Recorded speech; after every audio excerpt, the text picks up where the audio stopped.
When did they arrive? According to the report, 10:30 p.m. After we finished syncing with So. It took them an hour and a half to get here? Correct. Why did it take them so long? Unknown. The report does not specify. Perhaps a result of outside influence. Outside influence?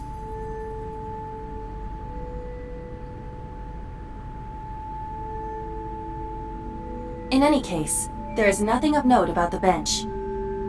Examining it will not reveal any further information. A forklift. It doesn't seem like it's in use. It was likely just left here.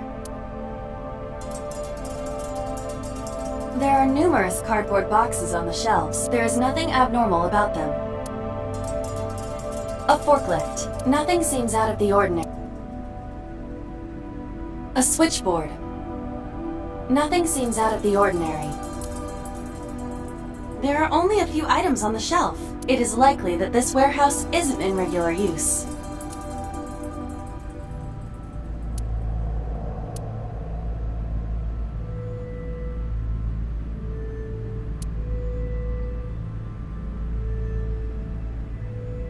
Hi, I'm Dramaimon. Iba, the jokes, you've gotta stop.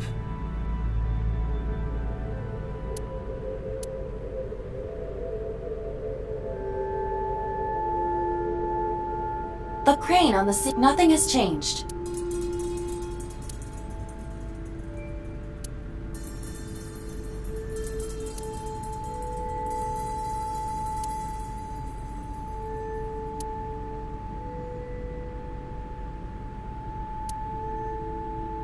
It's a wooden box. There is nothing inside.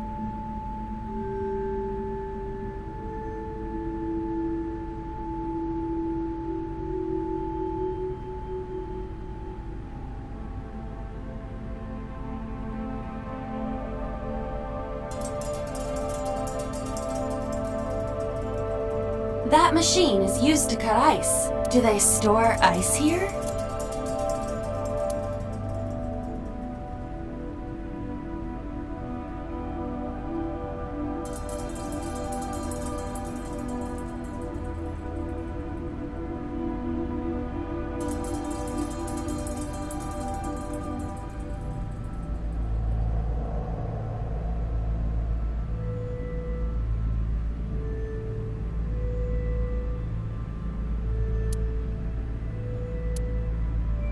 Nothing. But finding nothing may, in fact, be something. What do you mean? I was just thinking out loud. Let's get going. Date, your temperature is dropping. At this rate, they might find your body in here.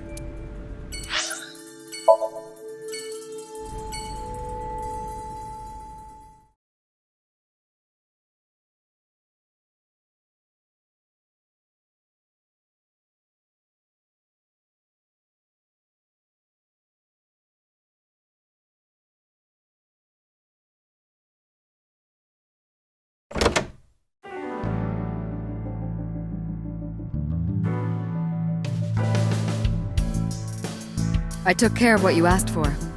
Number 89? He's here, in the interrogation room. I'm on it. You'll go without me this time. I have some errands to run. One of the higher-ups needs me. I'll have Pewter go to the interrogation with you. Understood.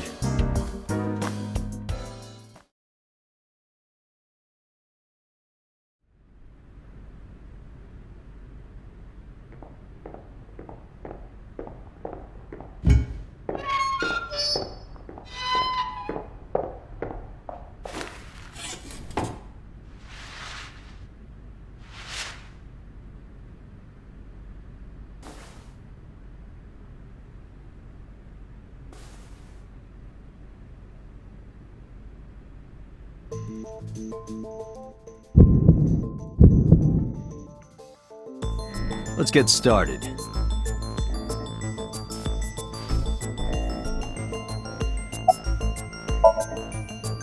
I don't know.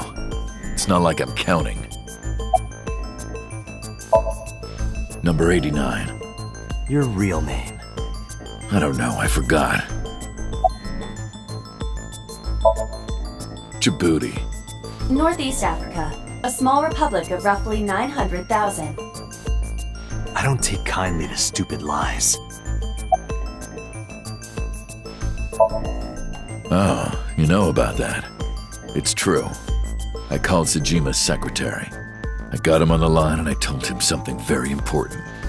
You spoke with him directly? Yeah.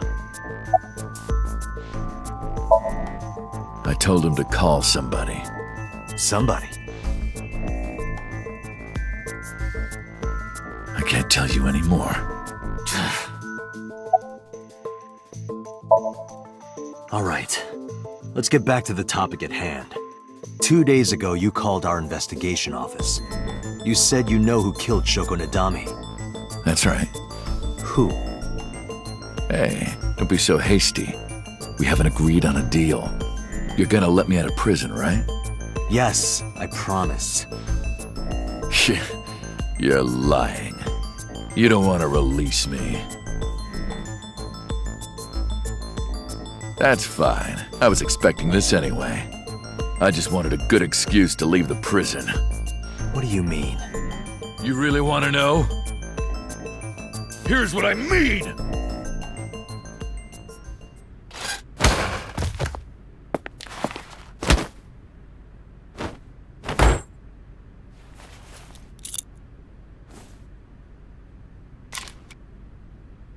You'll make a good hostage for me.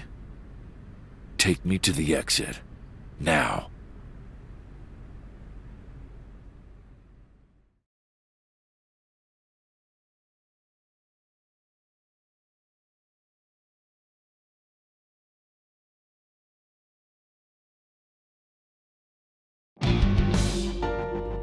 Oh, darn. Are you kidding me? A criminal serving a life sentence just escaped from Metro Police. I ordered everyone to keep quiet about this, but it's only a matter of time before the press sniffs this out. We need to get number 89 back before then.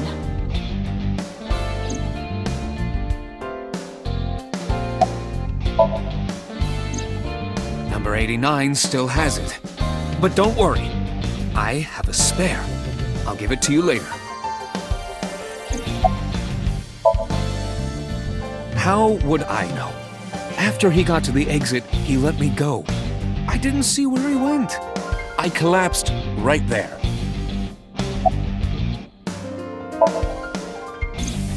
He punched out an officer and stole his clothes. He put on the uniform and brought me with him at gunpoint. Well, he had the gun in his pocket, hiding it. No one on the floor even knew this was happening. He got on the elevator and made it to the ground floor. He even stole my security card. He said he'd kill me if I tried anything. I suppose the whole escape took him about 5 minutes. He must have planned this. You're rather calm about all this. I'm coming down from being terrified for my life. I'm in a bit of a fugue state right now.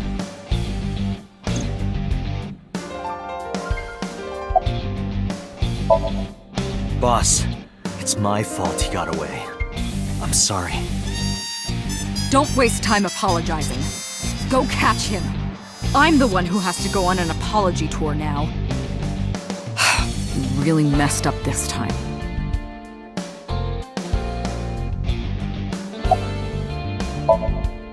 Date, I know you are already aware of this, but there are security cameras all over this compound.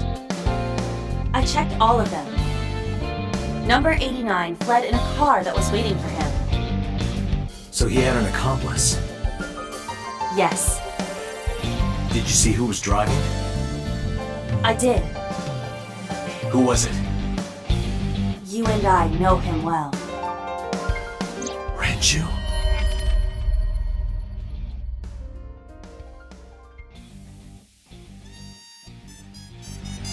Renju? Why?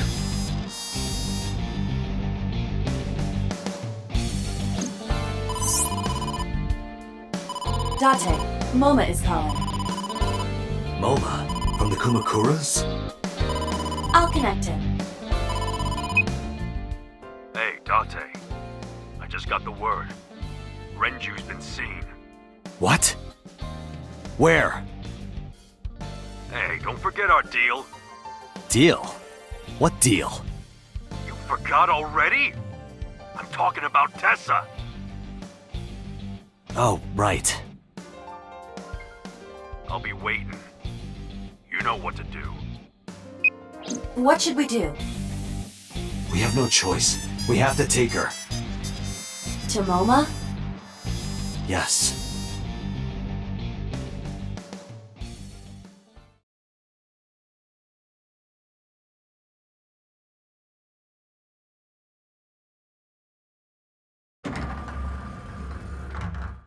Oh my gosh! Late, late, late, late, late, late, late, late, late. You're late. I'm going home. Never! Have you forgotten the vows you exchanged?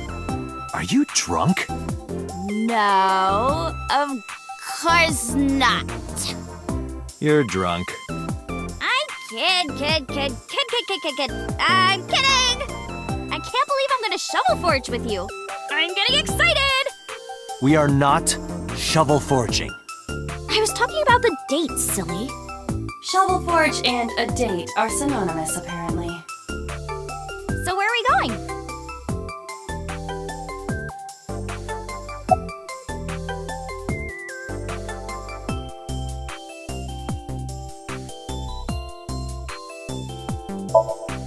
To meet the dragon. The dragon? Like that dragon? Yeah. Oh, I get it. Like a fantasy world with swords and magic. And you're gonna teleport me there. Woohoo! I'm getting fired up!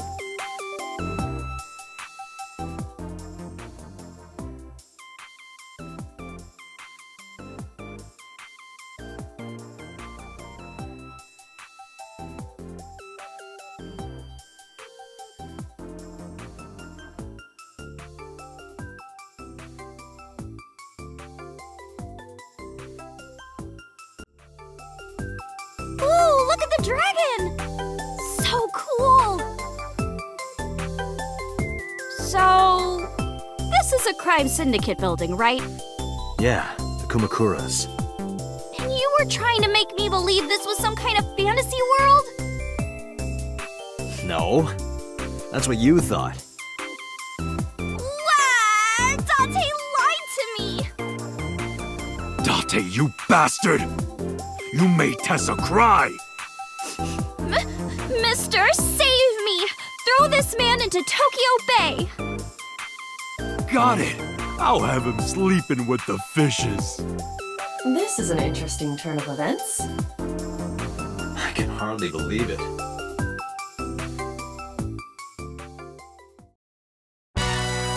Moma, I held up my end of the deal. You sure did! You want to hear about Renju? Mr. Okiura?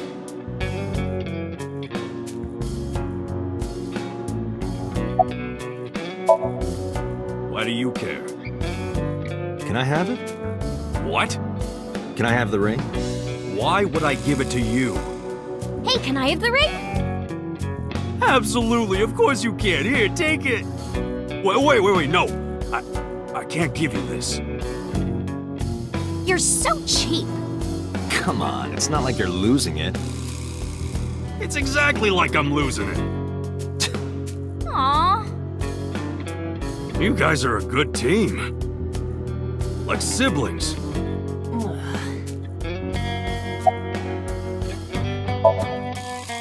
You said on the phone that you saw Renju. Yeah, I had all my people looking for him. So, tell me where he is. I could. Hey, I held up my end. I brought Iris like you asked. Date, come here.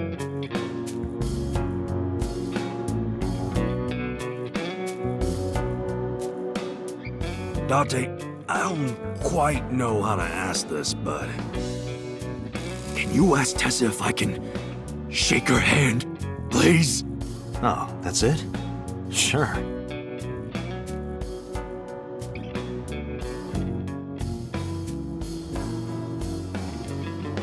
Iris, could you do me a favor? A favor? He wants to see your boobs. What the fuck, dude? I didn't say that! Oh, sorry. What I meant was, he wants to shake your hand. Oh, a handshake. Sure. I would never show my boobs.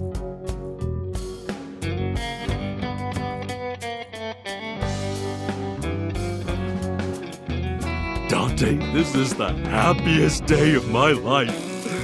It feels good to be the boss. So how about it? All right, here it goes. Renju was seen in 2 places. First, Sunfish Pocket, the maid cafe. Second, Ikume Shrine. Sunfish Pocket and Akume Shrine. Got it, thanks. No problem, bro. Really.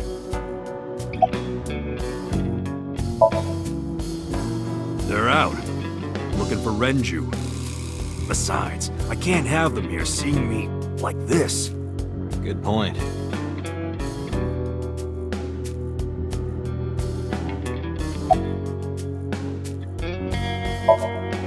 Sorry for bringing you here. It's okay. You don't have to be scared, Tessa. We're not thugs. We're just a gang. About as contradictory as meatless beef. The old boss was really violent. He would take a cheese grater to someone's leg if they looked at him funny. But after I took over, we went crystal clean. Crystal. Methamphetamines. No, we don't do drugs. We don't deal with that stuff. We had to restructure the whole operation. Cut a lot of people off. Cut? Their throats. No, not like that.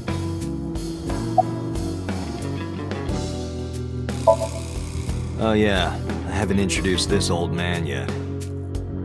I'm 24.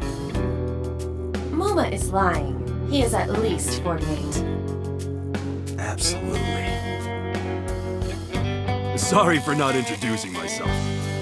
My name is Moma Kumakura. I work for a prestigious advertising agency. You run the Kumakura gang, right? You're like a mob boss. How did you know that? Is he stupid?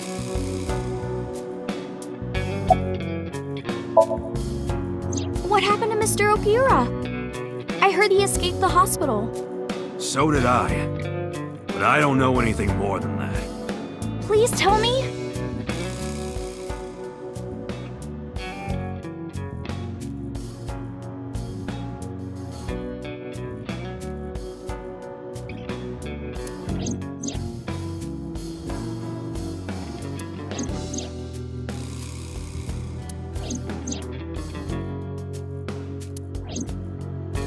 Hold up. What were you saying about Tessa's dead body? Oh, well... Dante saw a parallel world with my dead body in it. A parallel world? Never heard of it? Oh, yeah! Of course I have! Yeah, right! Parallel worlds and all that shit. Yeah. I don't understand it, but I suppose he does. Good, because I don't feel like explaining it. But why would Mr. Okiura do that? I don't know. He could be a hostage or an accomplice. Either way, I need to find him.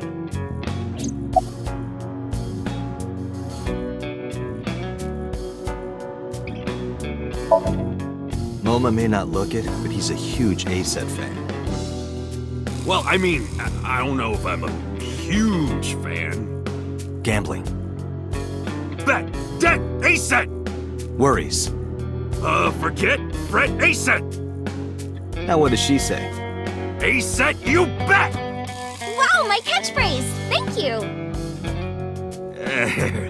This is kind of embarrassing. But sorry, Moma. I don't like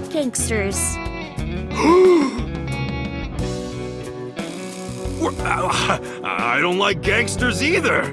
Gangsters are awful. All those nasty Yakuza guys should drop dead, am I right?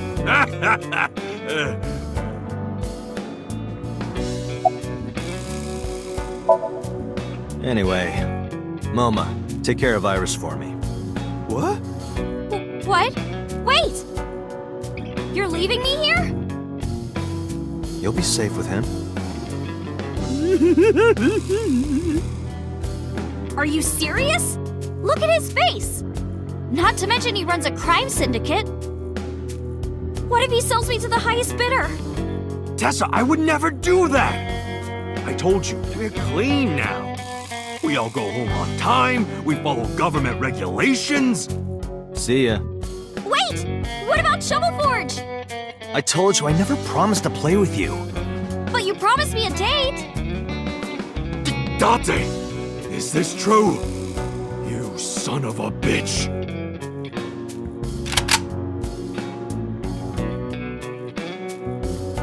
I'm gonna ignore that. Good idea. Date, you're gonna look for Mr. Okiura, right? Take me with you! If you do, I'll tell you about last night. Her late night visitor. Fine. Yay! Date, don't ignore me! A clean gang?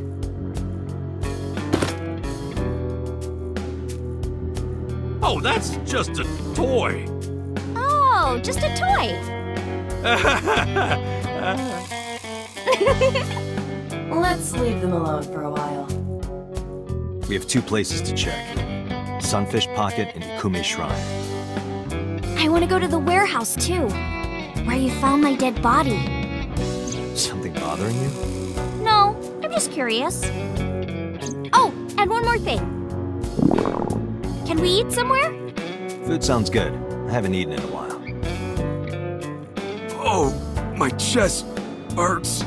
Getting hard to breathe.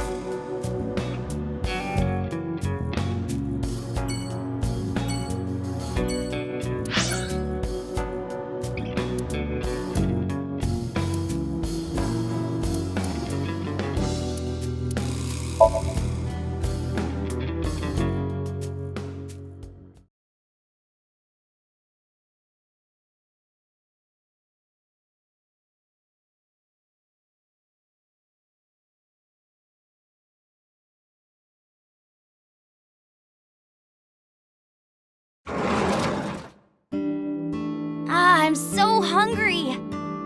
Tessa? Why are you here? I told Date I was hungry, so I've always wanted to eat here.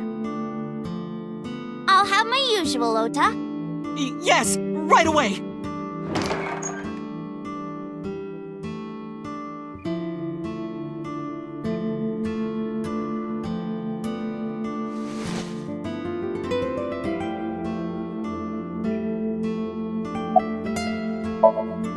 Iris, about your coming back to life.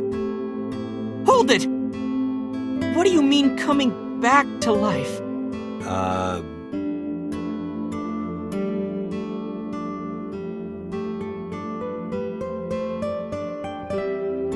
Date jumped into a parallel world where I'm still alive. Tessa died? Yep. Omelet rice. Ota's omelet rice is so good it gives me stomach cramps. Is that a compliment? You're embarrassing me. Well, Ota appears to have taken it as a compliment. Yeah, I have. Have you met Ota's mother, Mayumi? Yeah, but I don't think she likes me. That's not true. Mom is just jealous of how pretty you are, Tessa. Not very reassuring. Whether out of jealousy or otherwise, she still doesn't like Iris.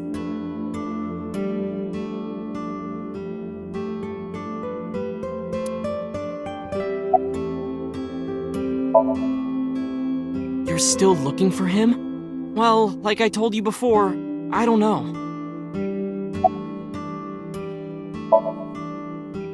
She's in the living room. I think she's watching TV. How about you? What are you doing here? I was just doing some meditation, lying on the ground. He means sleeping. Date, why are you with Tessa? We are Not Shovel Forge. on a date. Oh, a date. Huh. A date? I'm on an investigation, and she wouldn't let me go. Date, I have some delicious fugu eggs. I promise they're not poisoned. Would you like some? No thanks. I'm fine.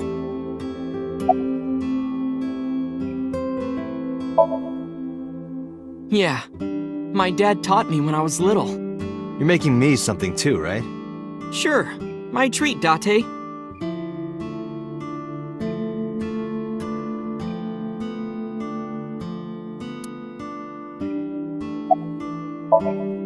Hey, can you tell me about this parallel world idea in more detail? Oh, sure. How should I explain this? Well, Oh, I know. Let's play rock, paper, scissors. Rock, paper, scissors. Yeah, if we tie, nothing happens. We just shake hands. If I win, you have to give me something. Well, what if I win? I'll do anything. Anything? Anything.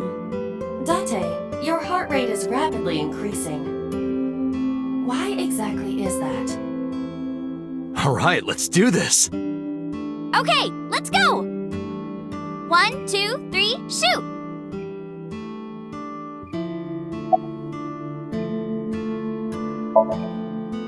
Shoot!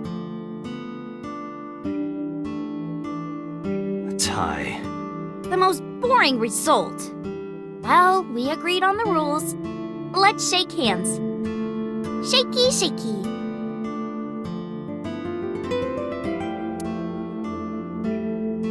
We just played rock, paper, scissors, right? We tied and shook hands. But in a different timeline, maybe I got a reward from you. Or maybe you could have seen me naked or something. Why did I choose rock? What exactly were you going to make her do? So those timelines are what I'd call a parallel world. So you think I jumped from a world in which you were dead to this one where you're alive? That's what I think. Huh. Parallel world, huh? I can't believe it, but... Sure you can. Parallel worlds exist. Do you know about the Mandela effect? Or the Booba Kiki effect? Or the 100 million balls? If I explained that, would you believe me? Sounds really interesting, Tessa. I know some urban legends like that. The spatial temporal man, and the lost friend, and the story of two sisters.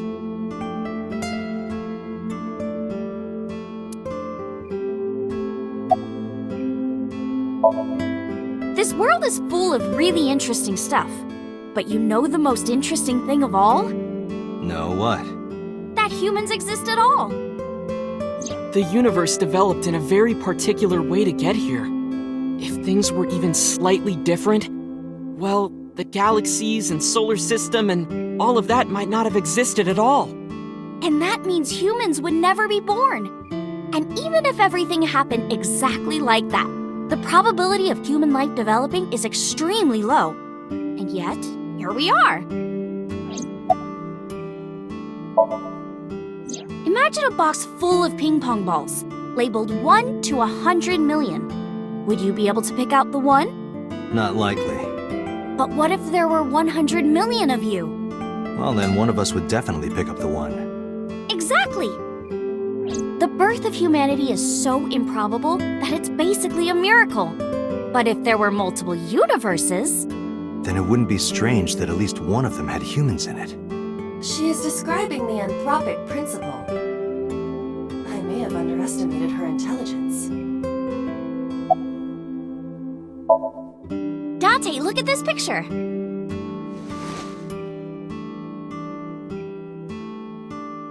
There's a famous experiment regarding this picture. You show this image to people around the world and ask a question. Which one is Booba And which one is Kiki? Believe it or not, 98% of people asked have the same answer. The rounder one is Booba, and the jagged one is Kiki. Isn't that weird? In other words, everyone thinks that Booba is a certain way and Kiki is the other. It applies universally across languages and cultures. It's like something ingrained inside all humans.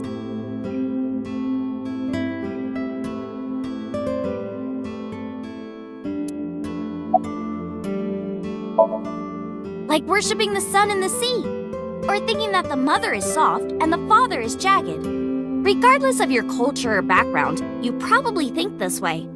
It's what Jung called the collective unconscious. There exists a second psychic system of a collective, universal, and impersonal nature, which is identical in all individuals. That's what Jung said about it. Think of it like bamboo. Bamboo stalks look like individual plants since they're separated. But underground, they're all connected. Human psyches might be like that too, connected at a subconscious level. That's... The parallel world? Yeah! You saved me in the dream, right? And dreams are all about our subconscious minds. So if you follow the roots... You get to another bamboo stalk. Yeah, something like that. Do you know Nelson Mandela? Well, yeah. The former president of South Africa. He helped abolish apartheid. He died in 2013, but a strange thing happened. When the news broke, people all over the world thought, didn't Mandela die in prison in 1980? That's the Mandela effect. It's when your memory and history have discrepancies. There are lots of examples, like the name of this kid's book with the bears having different spellings, or people remembering that Kennedy was assassinated in a 4-seat car, but in our world, he was in a 6-seat car. Huh. I thought it was a 4-seater too. Or that electric mouse from that video game. You probably remember the tip of its tail being black. It wasn't? Nope, it's all yellow. And the design didn't change. Oh. Lines from movies, company logos, historical events, and little things. The Mandela effect is everywhere. Why do you think that is? Because those memories are from parallel worlds? That would explain it, I guess.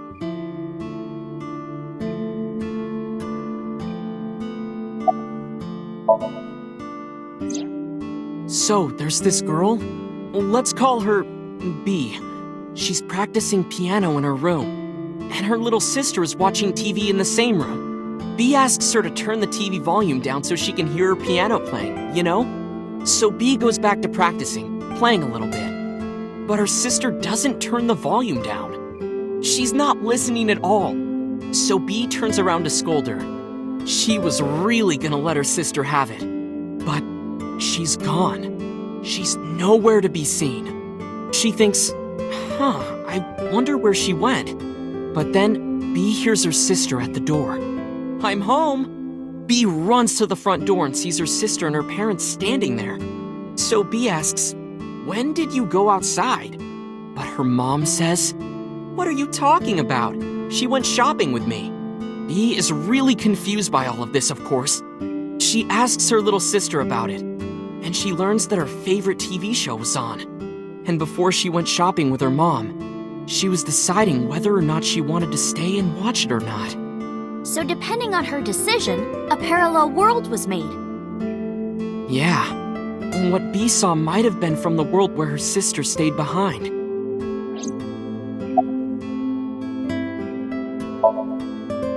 Yeah, it's sort of like a common experience. A lot of people have experienced waking up in an uninhabited world they've never seen before. And most of them describe seeing the same person. The spatial temporal man. He's supposed to be an ordinary old man wearing work clothes. The spatial temporal man guides people back to the real world. He tells them, this world is not for you, or something. I'd like to meet him someday.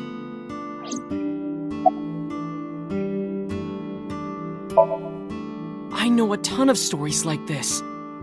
Like being suddenly transported 1 year into the future, and there's a missing persons report out for you. You look down at your phone, but you realize that it's not yours. It's not the one you remember having. You look through the contacts, and it's filled with names you don't recognize. Sounds scary. There's more, too. Like this town where everyone is Japanese, but they're speaking a completely different language. And all the signs and magazines and stuff have different letters. And it's not like Korea or China. It's the Japan we know, but the language is different. That's a prime example of a parallel world.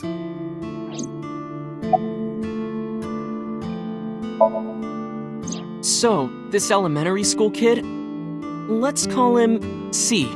He goes to school and there's a bunch of things on the floor. Postcards, towels, a coffee cup, rice bowls, a sink, lots of stuff. But C realized that those were all things from his own house. How did they get to the classroom? No one knows. It's not like anyone did it on purpose or there was a thief or anything. Maybe something happened that made two parallel worlds fuse. Yeah, maybe. There's this kid, A. He's in elementary school. Well, A had this close friend named Suzuki. One day, after school, they're walking home together. A turns around to tell Suzuki a joke, and Suzuki is laughing his butt off. And he's laughing and laughing, and he laughs so hard that his eyes fall out of their sockets. What? Well, they were hanging down out of his eye sockets. The nerves were still connected, but A is of course in shock and doesn't know what to do. Suzuki just takes his eyeballs and jams them back into his eye sockets and keeps walking like nothing happened. So A asks him about it. Like, hey, are you okay? Your eyes fell out. A is really concerned for his friend, you know? But Suzuki just says, yeah, I'm fine. He doesn't say anything about it. And by now, A is really curious. But he's not getting any answers, so they just part ways and go home. The story only gets weirder from here. The next day, A goes to school, and Suzuki's not there. A is confused and asks his teacher about it. Hey, where's Suzuki today? And the teacher says, Suzuki? Who's that? There's no Suzuki in this class. A says, what are you talking about? And he goes and asks all of his classmates about Suzuki. They all say the same thing. I don't know him. There's no Suzuki in this class. So that kid must have jumped into a parallel world without Suzuki. That's what I think. Couldn't Suzuki just be an imaginary friend or something? No, A was really serious about remembering Suzuki. It is weird. And there's no way you can pop your eyeballs back in like that. Well, not necessarily. There's such a thing as a dislocated eye. It actually isn't too hard to put your eye back in if it falls out. Ota is correct. Dislocated eyes are easy to replace in their sockets. As long as none of the nerves or blood vessels were damaged, there are usually no lasting negative effects either. But that doesn't prove this Suzuki exists. Well, I guess not, but When did you two get so knowledgeable? Oh, I don't know. Tessa is always writing about this stuff on the internet. That's why I decided to research it too. That's how I learned all this stuff. Oh, hey, I know about conspiracies and secret societies too. I find that stuff fascinating. If you want, we could talk about those. Maybe next time. Now where's that omelet rice? Done!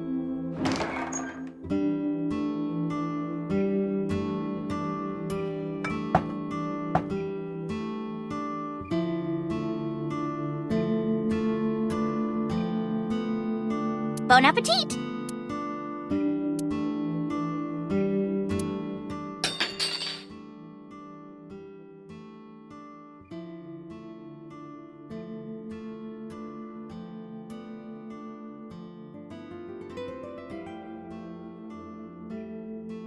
Tessa, are you okay?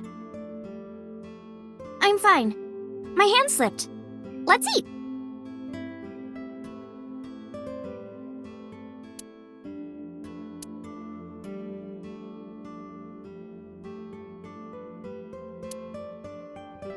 Ah, thanks for the food.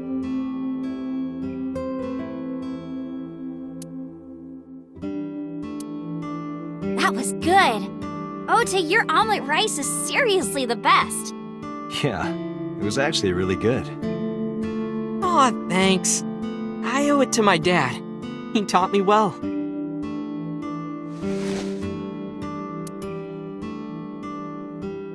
Let's get going, Iris.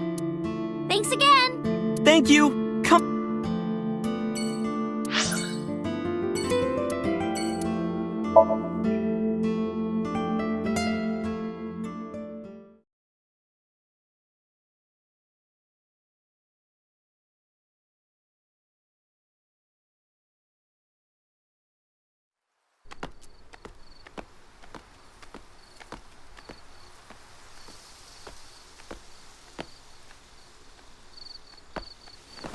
You okay? It's okay. I just, missed a step there.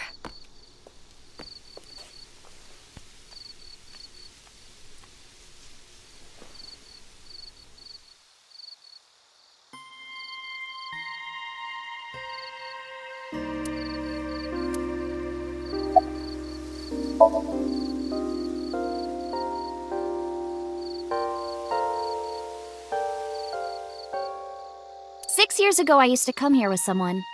Someone? I used to call him Uncle. He was a thoughtful, reliable man. I thought of him as a father. But one day, he just disappeared. She's talking about... Hitomi's lover.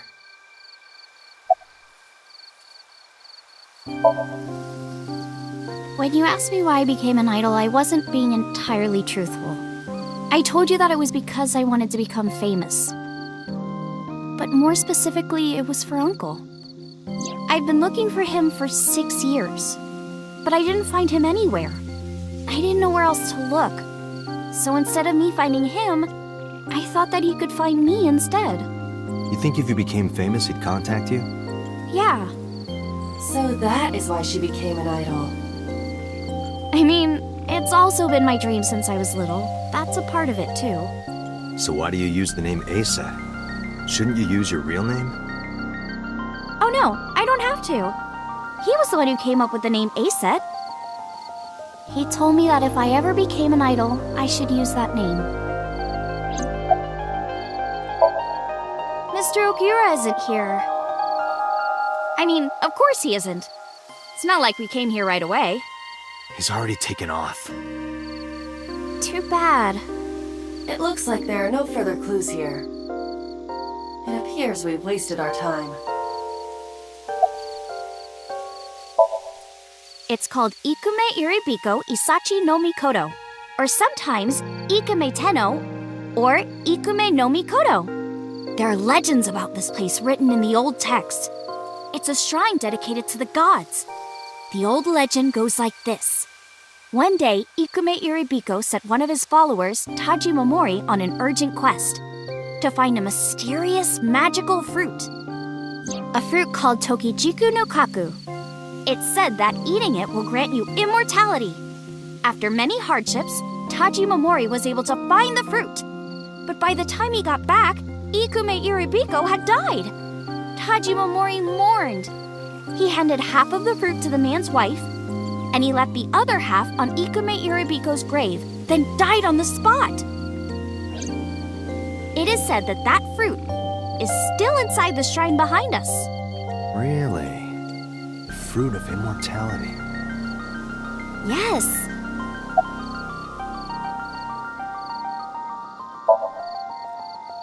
Not interested? No, not really. I'd rather have normality than immortality. A flower over there. Flower? You can't see it from here, can you? I know it's there because I've been to this shrine before.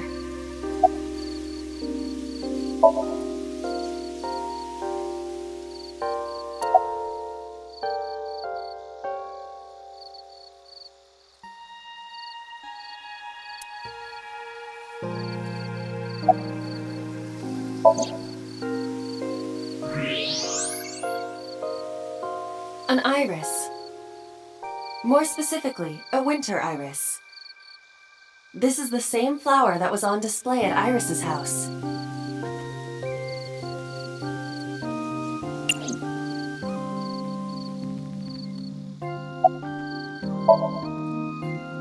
Yeah, how did you know? It's the same kind that's at my house. I told you about what it means, right? Good news and hope. Iris is also a part of the eye, and the Greek goddess of rainbows.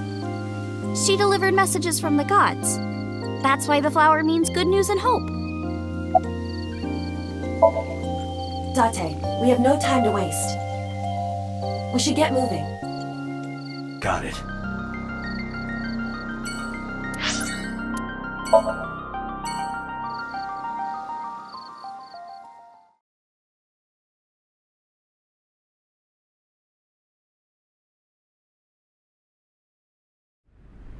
I saw it. I'm sure. Your corpse, Iris. Right here. But I'm here now. Maybe I'm a ghost. You don't look like a floating sheet. You have legs. But maybe they're not legs. Maybe they're my boobs.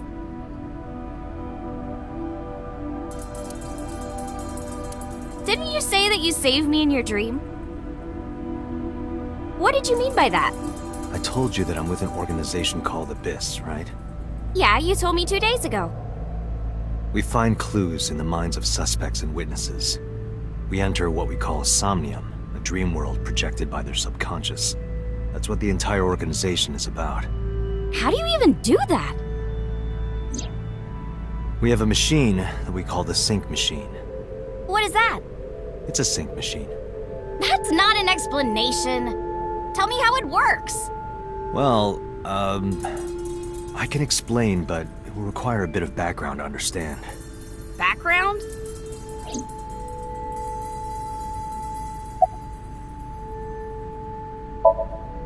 I've heard of it. The blood-brain barrier, right? Inside the skull, there's an army of little teeny tiny soldiers that surround the brain. They protect the brain from bad stuff in the blood, right? That's almost it, yeah. The blood-brain barrier describes the architecture of the microvessels of the brain. It is a kind of shield that protects the brain. To get through, an object must be no larger than 0.4 nanometers.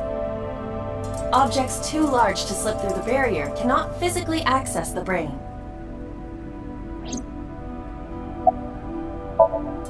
Nanotech? Yeah! Technology related to really small things, like really teeny tiny things. And when they make a machine, they're called nanomachines. I heard they use them a lot for medical and tech fields. Some of the cutting-edge nanomachines can even go inside your body and cure illnesses. They can even cure cancer. And they go beep, beep, beep. That's what Mom said. Well, I don't know if it was like beep, beep or rrr. But anyway, nanotechnology costs tons of money. Only a few people can even afford it. My college professor said only the richest of the rich have nanotechnology. But he's pretty liberal, so... Largely accurate. Nano is a prefix meaning 10 to the negative 9th power. A nanometer is therefore 0.0000000001 meters.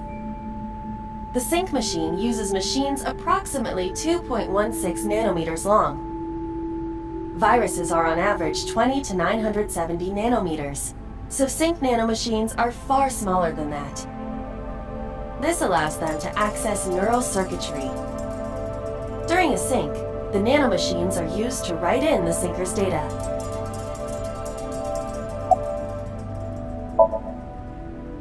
I guess not. No, I know what it is. It's the core programming behind AI, right? That's right. What's wrong?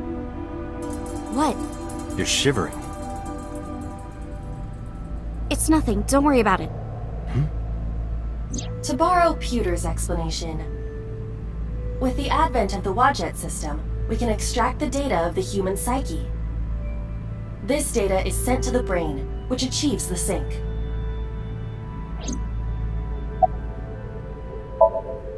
Okay, you have the basics down.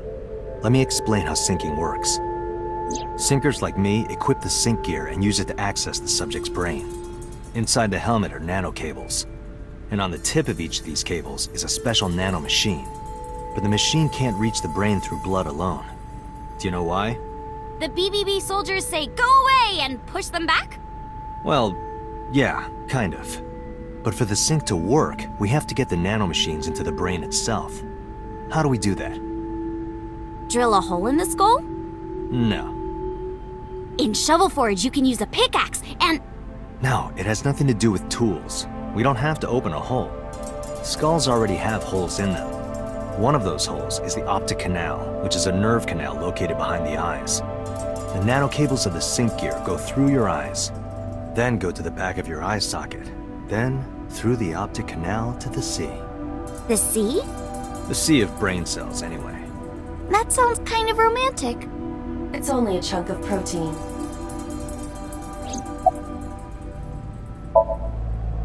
Once the nanocables arrive at their destination, they can begin the sync process. They slide into the brain like roots of a tree. And on the tip of each cable, the nanomachine sends and receives data. This is controlled by the Wadjet system. And that's how the syncer and the subject exchange information. Exchange? Think of it this way. The human brain has a max capacity of one psyche, one consciousness. Multiple instances of consciousness inside one brain can cause a total collapse of higher brain functions. You know how a car only has one steering wheel? If there were two, there would be accidents all over the place. Well, don't some planes have 2 control sticks?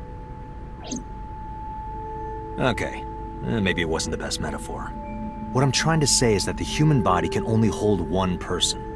If you try to have 2 people inside one brain, it will break. I see.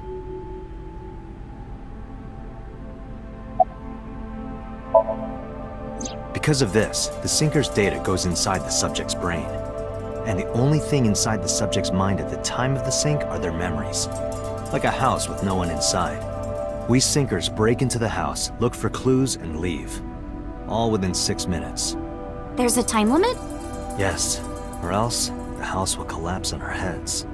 The neural circuits would become too deeply entwined with one another. To put it simply, the syncer would be trapped inside the subject's house. Thank you for explaining it. I don't completely understand how sync works, but still. Just don't tell anyone. This is extremely confidential. It's okay, I won't. Date, tell me this. Who did you sync with yesterday? Didn't I show you his picture? Congressman So Sajima. So that's why you know so much about him. But you've never met him, right? I haven't, I swear. Hey, Date, you saw my corpse here, right? I did. I'm sure of it. And in SoStream, you saved me from getting killed. Yeah. And then somehow, I resurrected. Yeah. Date, that means you're... Achoo! Date, is the cold too much for Iris? Yeah, I'm freezing too. Iris, let's get out of here for now. Roger that!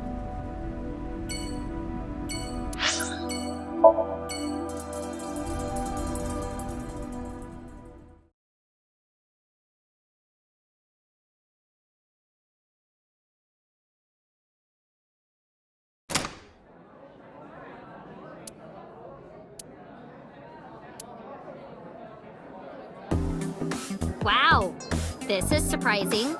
What's going on here? Why are you two together? Oh, well, it's... Forget it. Thanks for letting me stay last night. Oh, no trouble at all. Anytime. You could even live with me if you want. That's a great idea. The roommate I have right now really sucks. This girl.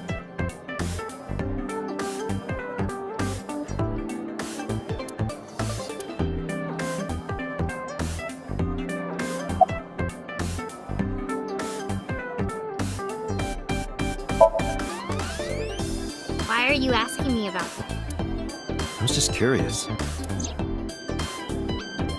That company was made by my grandpa, but Daddy has nothing to do with it. I don't know anything about the warehouse.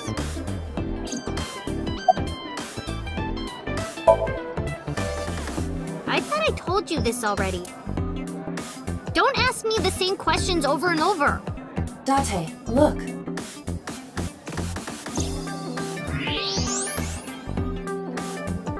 She's lying? Possibly. She may just be excited or upset.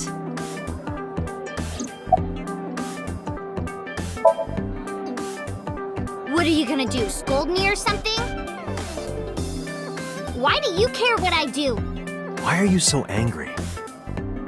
I'm not angry. In fact, I'm feeling good. Excuse me.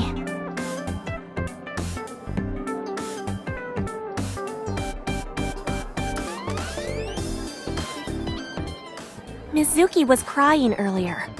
Crying? Yes. We were trying to cheer her up. What happened to her mom was... And we thought she was having a hard time. She must have come here looking for company.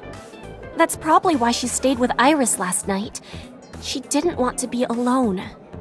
Shoko's body is still under the jurisdiction of the police. There has not been a ceremony, nor has the body been cremated. The culprit has not been caught, and we cannot locate Renju. And on top of that, her roommate has abandoned her. I did not abandon her.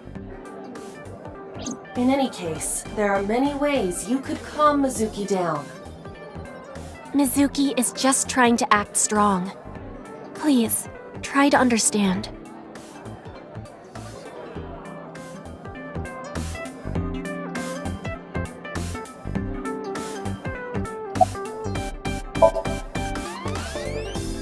The police asked me a bunch of questions, but I don't know where he is.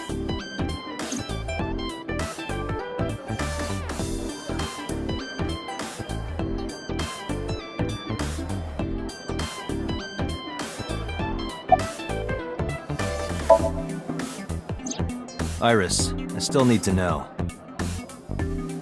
What were you doing Sunday at 2 a.m.? You haven't fulfilled your promise. This is the date. I fulfilled my promise. I told you. No info until the date is complete. Don't you get it? This date isn't over yet.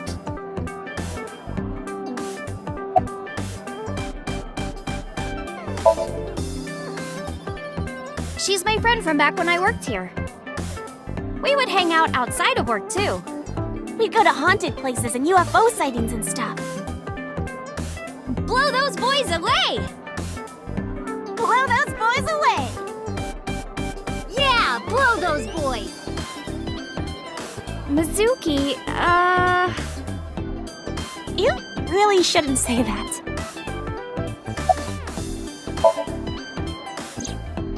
Mr. Okiura helped me when I was just starting out. You know how my mom is single? He really supported her.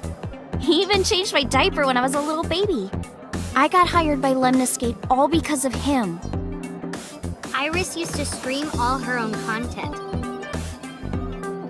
Like singing and dancing and gaming and stuff. But before we knew it, she went viral. Right, I heard about that. That's how she started getting offers, right? But because Iris's mom knows Renju, she decided to go with Lemniscape. But there's more to it than that. There are other reasons. Daddy was totally taken in by her talent. Her talent? Dancing, really. Her dancing is what got her into Lemniscape. He knew ever since she was young that she would be talented. He didn't want any other agencies to have her. I didn't know that. Daddy's not the type to give compliments. This is kind of embarrassing. I didn't know he thought of me that way.